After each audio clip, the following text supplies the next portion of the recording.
बच्चों, आज मैं नवम वर्ग के लिए संस्कृत व्याकरण में दूसरे पाठ के साथ उपस्थित हूं। इससे पहले हमने यह चर्चा कर लिया था कि प्रथम वर्ण से तृतीय वर्णे परिवर्तनम, प्रथम वर्ण का तीसरे वर्ण में परिवर्तन होता है। मतलब ये कि तौ के स्थान पर द हो जाता है। अपवाद स्वरूप हमने पिछले दिन तौ का चौ में परिवर्तन पढ़ा, जिसके आधार पर हमने बता दिया था आपको कि अगर प्रथम पद के अंत में तौ हो और दूसरे पद के शुरू में चौ हो या लौ हो, तो उस परिस्थिति में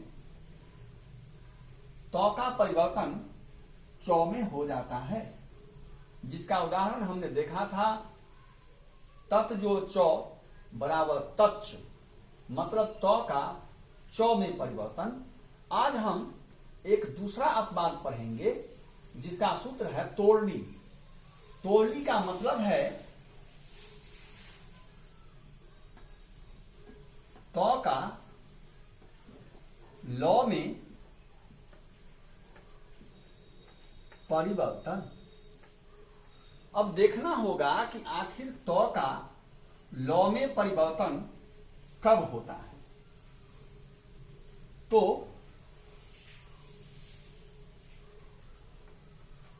यहां क्या होता है कि यदि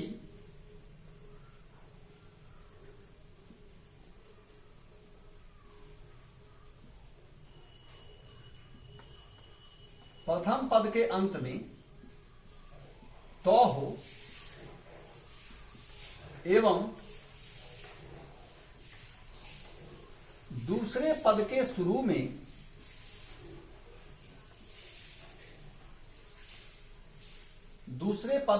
में लौ हो, तो तौ का परिवर्तन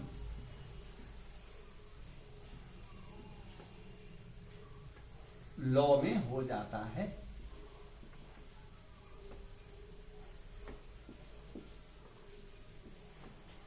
तो मतलब साफ है कि अगर प्रथम पद के अंत में तौ हो और दूसरे पद के शुरू में लौ हो, तो प्रथम पद के अंत में जो तौ है उसका भी परिवर्तन लौ में हो जाता है। अर्थात यहां भी प्रथम वर्ण से तृतीय वर्णे परिवर्तन, इसका नियम लागू नहीं होता है। इसका हम कुछ उदाहरण देखेंगे, जैसे तत् जोड़ लीनः। अब क्या होगा यहां तत् जोड़ लीनः, तो यहां इस तौ का परिवर्तन लौ में हो जाएगा और पूर्ण संधि पद बनेगा तल्लीनः। तो आप यहां देख लीजिए तौ का परिवर्तन लौ में हुआ। ठीक उसी प्रकार तल्लीन मतलब बिल्कुल रमा हुआ, बिल्कुल लगा हुआ।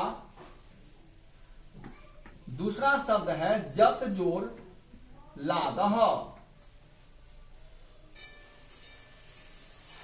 तो यहां पर पुनः तौ का परिवर्तन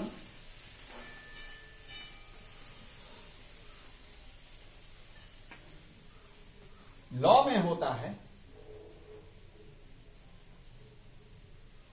और शब्द बन जाता है जल्लादः। इस प्रकार हमने प्रथम वर्ण के तृतीय वर्ण में परिवर्तन का दो अपवाद पढ़ा। पहला तौ का चौ में परिवर्तन, जिसके अंतर्गत प्रथम पद के अंत में तौ और दूसरे पद के शुरू में चौ रहने पर तौ चौ में बदल जाता है। जबकि तोड़नी के अंतर्गत तौ का लौ में परिवर्तन होता है, अर्थात प्रथम पद के अंत में तौ और दूसरे पद के शुरू में लौ हो, तो तौ का परिवर्तन लौ में हो जाता है। जिसका उदाहरण हुआ तत् जोड़ लीनः तल्लीनः। इस प्रकार हमारा व्यंजन संधि समाप्त हुआ। That's all.